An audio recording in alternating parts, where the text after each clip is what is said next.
Tell us how you first decided to come to US. I know you wanted to study here, but what was your thought process? Like, was there a reason for specifically US?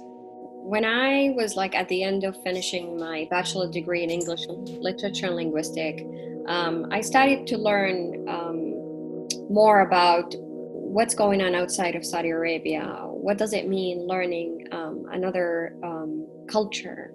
And not only learning, but reading beyond words and understanding why people are acting in a specific way and why war is happening. And that the whole journey of finishing my bachelor was an eye-opening for me.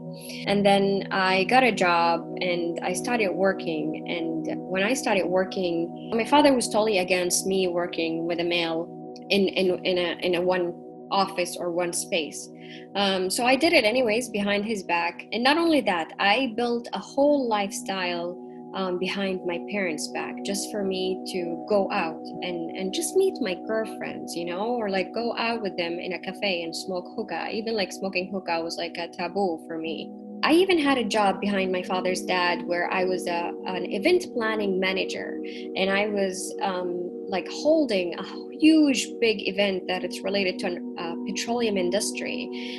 So when I was working as an event planner manager, I felt that I was missing the international experience. I felt that everything that I was doing in Saudi Arabia was missing the colors of having other opinions, of learning new cultures and be open about it. Because every time I ask a question, they tell me, well, because Asian are like that, or because Black people are like that, or because they are not Muslim, they're infidel, they are going to hell anyways. Why do you care? Why do you want to know about these people? So this started to grow in my head. And then one day my sister, who is married, she said, I'm going to apply for a scholarship and I'm going to go study because I have a husband and I can go anytime I want. And once I heard that it's happening in my household, a sister of mine is really traveling and studying abroad, that was like something that I would never expect would happen in front of my eyes in my time.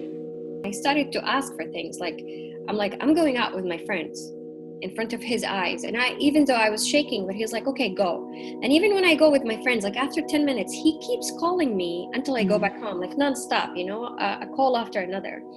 And I remember one day I ignored all his calls and I came back home and he was screaming at me. And I'm like, because I am tired. I told him, I am tired of you calling me. You're really embarrassing me. And I remember that was the first time ever I stood up against my father. And then after that, I'm like, what's wrong if I ask for a scholarship? What's going to happen? Let's see. So I started this whole journey of just talking to my father about the scholarship. He used to sit like that, smoking shisha. And he used to laugh, ha ha, he's like, are you talking to me? If you find the male guardian, then I'll let you go. And then the whole story started again. So I applied for the scholarship. I already got accepted without even waiting for a male guardian to say, yes, I accept her. It was just all going smoothly until the day of traveling, or close to traveling, where my father was like, where you think you're going? You need a male guardian. And then my sister was like, Dad, how about she comes here to the US, since I am already in the United States? She can come and live around me until she finds a male guardian. And at the same time, my mother's uncle was like, you know what? I'm not gonna stop you from educating yourself. How about you go? I am your male guardian. Go tell your father that I am your male guardian. But I had to stay with my son for a year. So go for a year around your sister until I come. So my father was okay on the idea that my sister is there. She's watching me. There is my brother-in-law. Until this uncle is done with his arranging his life in Saudi Arabia before he leaves everything and just come and stay with me. What happened suddenly is my sister, her scholarship was ended. Because she couldn't find the university acceptance.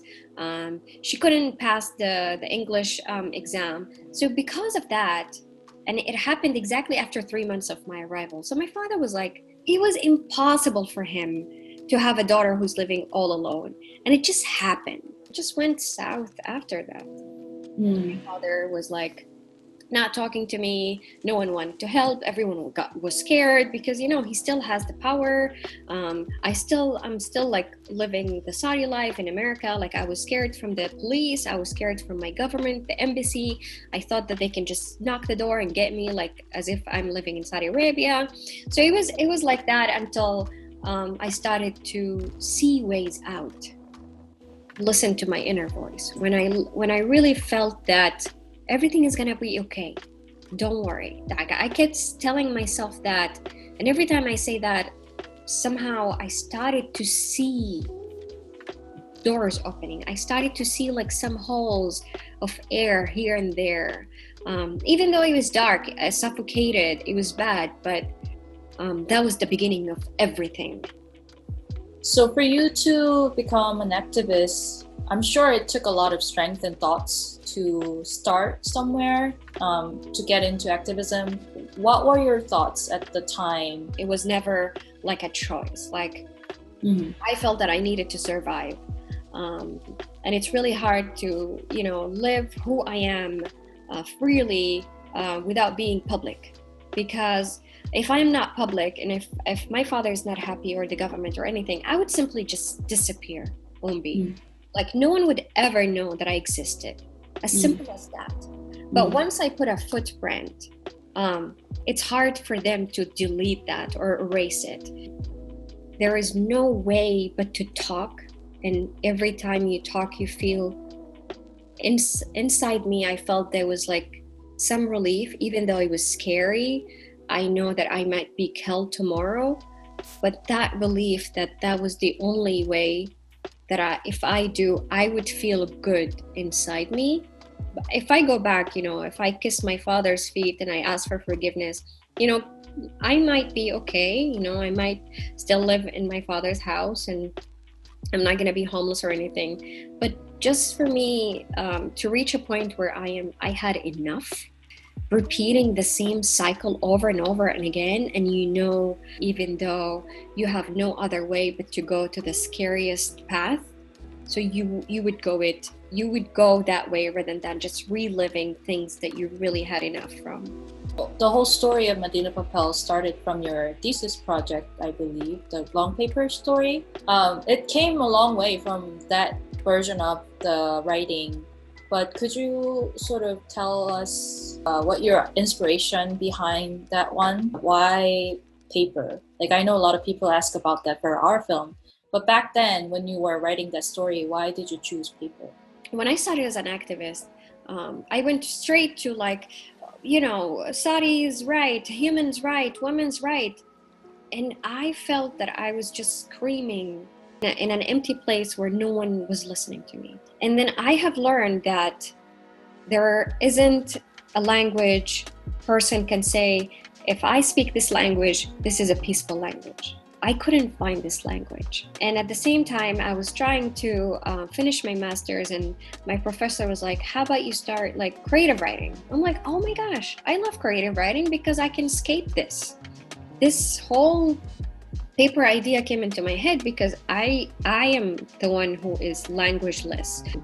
And just the sound of writing, do you know the sound of writing on paper? Like, shh, that kept in my head.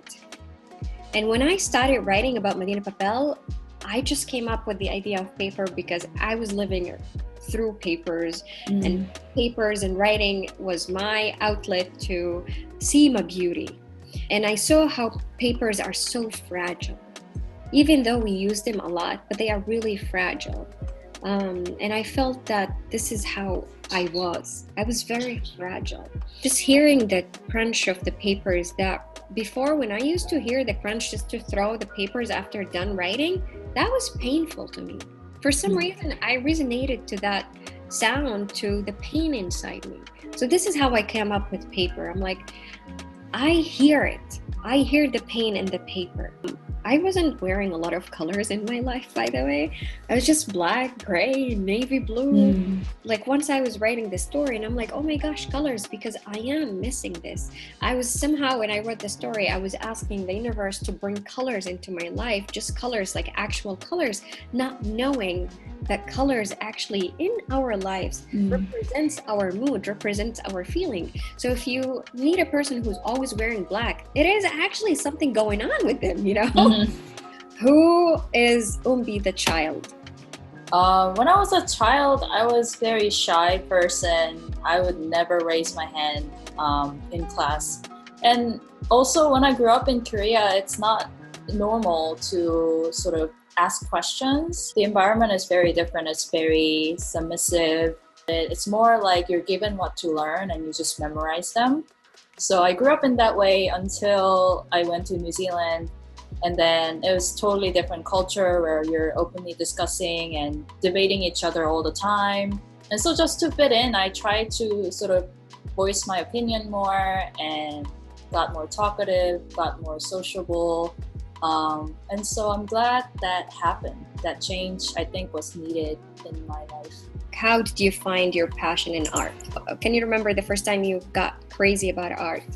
I remember watching lots of animation from Disney. And then I got to watch some of the Japanese animation, like Studio Ghibli films. Since like I was 9 or 10, I just decided, yeah, this is what I want to do. I want to become a comic book artist because I love comic books. But then I realized comic book artists don't make a lot of money. And so, okay, I need to make movies. And then from then on, I just kept on looking for those paths to become like a movie director or producer. Yeah. What were some of the animations that you grew up with? Did you also get some of the American cartoons or something totally different? Disney is, of course, number one. I watch all Disney. I remember Cinderella's story was my story, like my favorite story, especially when she wakes up in your dreams, everything. Hold on. Like I used to even sing it, and I used to cry every time I sing it. I'm like, I know that this day will come. I don't love the Cinderella story, but this part when she wakes up and talks about dreams, that was it. That was my favorite. I used to repeat it over and over again. The other cartoon was like Monster Inc. Oh yeah, Pixar movie, yeah. Yeah. That was also another movie that I know every line of it. I know the story. I was fascinated by how exotic the characters and the environment and the idea, and how the theme of the whole movie is like, don't get angry. Happiness and laughter is the solution. How did you choose storyboarding rather than, learning producing as a major, or like, illustration? Like, why storyboarding? How does it speak to you? When I went to Academy of Art, I chose 3D animation as my major. I grew up also watching a lot of Pixar film, and Pixar is another huge influence on me. And obviously they do 3D animation, so I thought, yeah, I need to get a job there. I need to be a character animator. And then while I was learning about it, I learned that it's very technical. So for example, if I want to like change characters' eyes or hair, if I'm just drawing it, I could just draw it. But in 3D, you have to actually know how to like make a model and make it move and texture it. And I wasn't really interested in doing all that. So I decided to change my major to storyboarding because I thought it was most closest to director's role. Storyboard artist is like a cameraman deciding like the angles of things to make the whole film. And I really enjoyed it. So I stuck with it and worked as a storyboard artist ever since then. Yeah. So for you, this is like, I'm assuming it's like the first time working on an animated project, right? Animation is all new.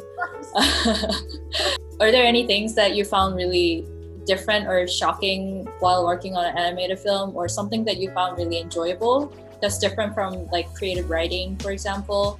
I'm gonna quote it from Fu's interview when she was saying like how fascinating it is when you turn a story into like characters that moves and talk and dance and sing, and you even like create music and you draw the backgrounds and everything. Like just going through that process, I feel like I own the world. You know, that feeling like, oh my gosh, like this is happening. Like through art, you really can create a whole new world the way you want it. Like, do you want it peaceful?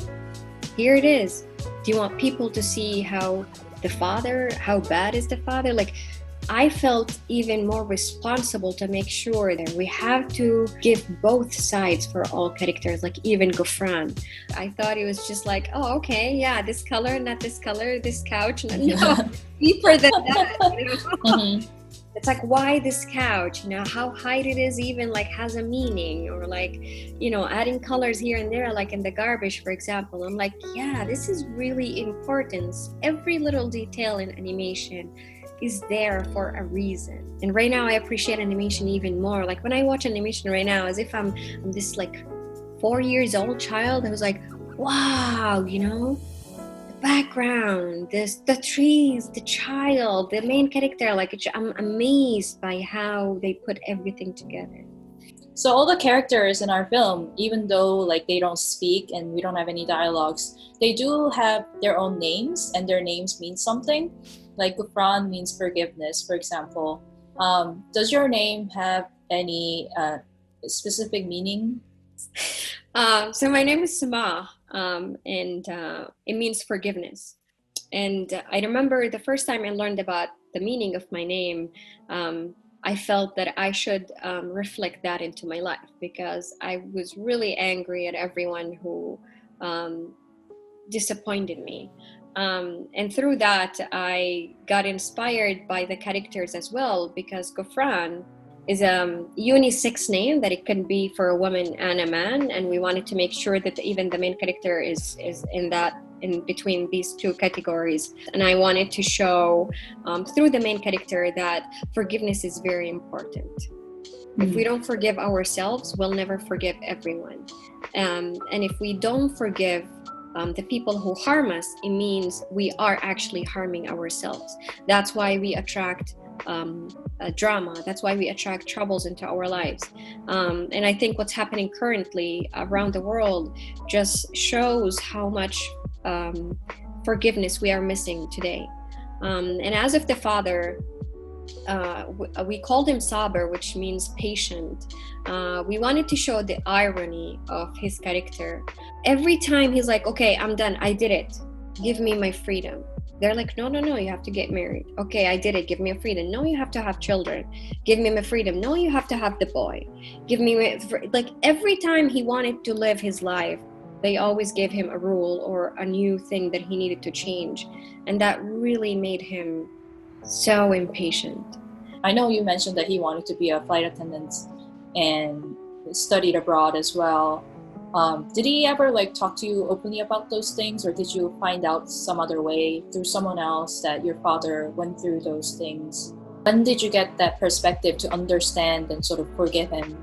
I think his ignorance and neglecting me gave me the space to first see what's going on with me. Why am I this unhappy person? I was born in Mecca, the holy place, and even I lived in Mecca for 13 years. So I had also this image of Meccan girl, like they have to be covered, they have to be Muslims, they have to be, like there are certain rules for women to be who they are. And when I came here and I just wanted to survive, I had to like not wear hijab or like, and every time I break one of these rules, I feel that I'm going to hell or something bad is going to happen to me, and made me hate myself. But then the more I forgave myself for being who I am, and it's okay for me to live the way I wanted to live, I started to remember these moments where sometimes my father comes back home from work and he's really tired, and suddenly he just talks about his really deep problems in a very honest way that I have never noticed when I was living there, because I was still in hateful situations. I still in anger with him because he didn't let me go out to see my friends, or he didn't let me finish studying something. Like he was always like there against me, and that really blocked me and made me blind. But just far away, it just came back to me through the life journey and through working on Madina Papel as well, that he has feelings, he has dreams. This man is a human being, and That's how I remember that he really wanted to be a flight attendant. I remember he was telling me, why are you crying? Stop crying. Look at me. I really wanted to be a flight attendant, but my father never said okay, and he forced me to go to an oil, company, and I did it. And look at me, like I'm doing well right now. He was like tapping on himself that he broke his dreams, but it's okay. He's living well, but he wasn't happy. Or when told him I wanted to study abroad, he's like, oh yeah, I did it. I traveled and it was the best time of my life. Even though he says it, but he never was aware of how he was expressing these moments. So he actually told you about Yeah. those moments. Yeah. From the beginning, once you had the idea of being passionate about art, you saw yourself as a director and a producer. Who is EunBi first day working on Madina Papel, and who is EunBi today? I think I learned to become more proactive. Before my role, when I was just a storyboard artist on a project, I was motivated, but I wasn't like, oh, I have to do extra to get this project going. I was just waiting for someone to do that instead of me. Now that we took the roles of producer and director, we have other people working for us, and that means a lot to us. Like it's, we're always grateful that people are willing to help us and collaborate with us. And so it put a lot of responsibility, which can be stressful sometimes, but it's more gratifying than anything. Learning to work with other people, finding who's the right fit, and also understanding myself as a person, I think that's like the biggest thing. To help people who just starting a project or like a startup or like an idea they believe in, what is it that you can give to everyone who is watching right now and seeing like how far you've grown through starting your own thing? Important thing, if you do want to make something come true, if that's like startup or film or whatever, you just have to keep going, and you can't always give up everything else and just to do your project. Of course, you have to take care of yourself and your life, because it's a lot of work. You have to acknowledge that it's a lot of work, and you're the one who will do everything. Nobody is going to tell you what to do. You're going to have to find your own steps, but also just learn when it's too much and just be patient, because if you are burnt out, then nobody else is going to carry the project. So why do you think it is so important for people to be themselves? Because I used to be that way. I used to really hate myself for being myself. I think a lot of people sometimes go through that phase where they're not very happy with themselves, but sometimes not every color that you have is good. If you don't acknowledge yourself, then you're just gonna be unhappy, and then that unhappiness is just gonna target someone else. I think it's very timely that we're working on a project about diversity when a lot of countries are going more towards isolation and individualism, and more than ever we're seeing a lot of different kinds of discriminations. If I had to write another script and it's about Korea, like I don't even know where to begin, because there's so many problems regarding discrimination, women's rights, and things like that. It'll be great for people to see just what we came up with. Hopefully they feel something, and just encourage them to spread that message to each other. I'm sure there are a lot of people who are going through what you've been through before. Like I know you came out to the other side now, and you're more, you got more freedom and happiness. You found a way to be comfortable. But for people who are struggling, like whether they're getting abused or they're discriminated, what kind of messages do you want to share with them? Keep giving love. Make sure that you know the reasons for every action you take, and keep delivering an open mind. Find these small holes that a beautiful breeze or like air comes from, and keep investing in that until you find the bigger door where you are set free. Just don't give up. Never, never, never give up.